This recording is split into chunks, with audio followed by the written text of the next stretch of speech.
What a headshot! What a head! How's it, guys? This is Dayvy, FPL, and welcome back to the Fantasy Premier League video here on my channel. Now in this video, I'll be going through a bit of a different one. This is going to be an ultimate guide to the deadline.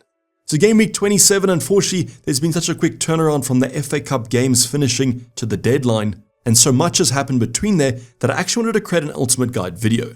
I'm going to title it though the deadline guide, as we now have all those press conferences finished and I can actually give you guys some informed information. So hopefully this is going to be a valuable video. Now I'm going to change the format slightly. I don't think I'm going to waffle as much through the talking points. I want this video to be more of kind of updates or information presented without too much background discussion. So for example, when I go over the kind of chip strategy, the blanks and the double game weeks, I won't be going into too much analysis. I'm going to save that till next week. So the main two topics covered in this video will be kind of the blanks and the doubles and what that means for our chip strategy, and the second portion will be all about the injury updates that we have received from the press conferences. Now there's been a ton of them, so if you guys are interested in them, so sit back, relax, and let's get straight into it. So the first talking point I just want to go over is blank game week 29 has now been confirmed. As you guys will know, we had the 5th round of the FA Cup this midweek, and because that is concluded, we now have the teams that blank. More importantly though, we have the fixtures that are confirmed, and it's going to be for 8 squads. So the first fixture that was confirmed is Burnley versus Brentford. We always knew this game was going to go ahead a few weeks ago, and I'll definitely be targeting that Brentford side. Then next up, the newly confirmed game was actually Luton versus Nottingham Forest. This is a super integral one for those of us that want to go from double game week 28 to blank game week 29 without using a chip. As you guys know, Luton have the double in 28. So this was a massive kind of confirmed fixture, because now what we can do is take hits for those Luton options, as we are getting a double game week, but also a blank game week fixture. If you guys also want to go for some Nottingham Forest players, Luton unfortunately aren't that great defensively, so they could provide some alternatives.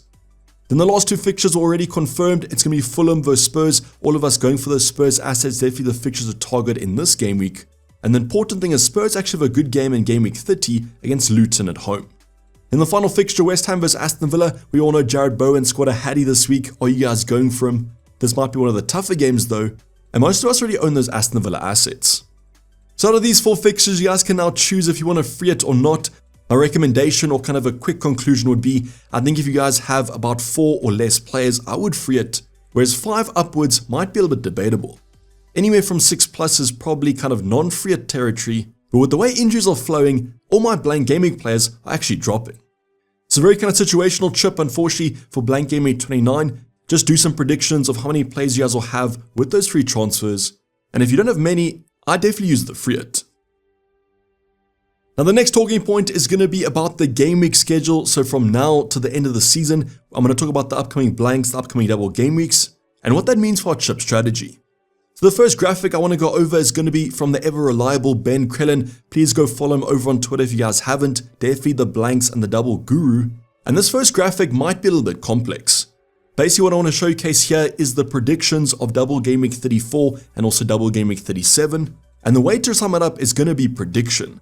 So yes, that's right, no confirmed games at the moment, which is quite annoying, as there is a chance that double game week 34 actually doesn't happen if the Premier League doesn't want to organize it. They can maybe split those fixtures over the upcoming game weeks. Game week 37 might also be a potential for a massive double, but if double game week 34 falls away, obviously you don't want to use a chip in that game week. Now I want to caveat that with saying that it's a very low chance that there's going to be no doubles in this fixture, but also want to emphasize the fact that these are predictions and nothing is being confirmed yet. That's why for my personal team, I might be looking at kind of using the wildcard in game week 31, as hopefully by then we have some more clarity on the doubles, as right now you guys have to do predictions. Now you guys can pause the screen right now if you want to. I'm going to go on to some more simplified graphics. I just wanted to emphasize the fact that nothing has been confirmed yet, but Ben is usually good at his predictions. So next graphic is going to also come from Ben Krellin. As I mentioned, go follow him out and shout out to him definitely. And what this graphic is, it's basically taking the predictions and putting them on the screen. So you guys know about double game week 28 upcoming for Luton and Bournemouth. Great fixtures on the cards. And the double game week 29 are already spoken about. So now in terms of double game week 34 / blank game week 34, this correlates with the semi-finals of the FA Cup, so whoever wins the next round will progress to game week 34, and that's why there's a chance that there might be a blank game week for some teams. Very small blank though, as you can see Fulham versus Liverpool might be a blank if Liverpool beat Manchester United in the next round. So in terms of the likely double game weeks, you can see it's going to be for 4 teams. It's going to be for Bournemouth, Crystal Palace, Everton, and finally Sheffield United. Now I know what you guys might be thinking, those 4 teams don't seem too excellent, and I would probably agree with you, it might not be the best double game week. Now there might be some unlikely double game weeks to add to that as well. You can see Arsenal might be an unlikely one, as that fixture might be moved to game week 37. Now interestingly enough, there might be a double game week in 35 or 36, but that's going to be a very small one. Probably not worth using a chip in that game week. Now we then have game week 37, which has the massive amount of double game weeks. You guys can see a lot more kind of orange versus light orange. And the most important factor to see between the doubles is the fact that the teams that double in 34 won't double in 37. So basically, if you guys are on a wild card in game week 31 or game week 30 and hope that you're getting prepared for both of them, there'll have to be some sort of compromise in terms of free transfers, as it's very hard to get the best of both worlds. That's where the chip strategy comes in. If you guys want to use the free hit in one of those game weeks, it becomes a lot easier. And that's my current play at the moment, is to look at the game week 31 wildcard and then use the free hit either 34 and the bench boost on 37 or vice versa. With current injury concerns, I might actually have to switch to the wildcard in game week 28, but I'll talk about that more next week. So once again, I just want to present information to you guys. I'm going to go over it quite quickly. You can pause the screen if you want to, but now I'm going to move on to an even more simplified graphic.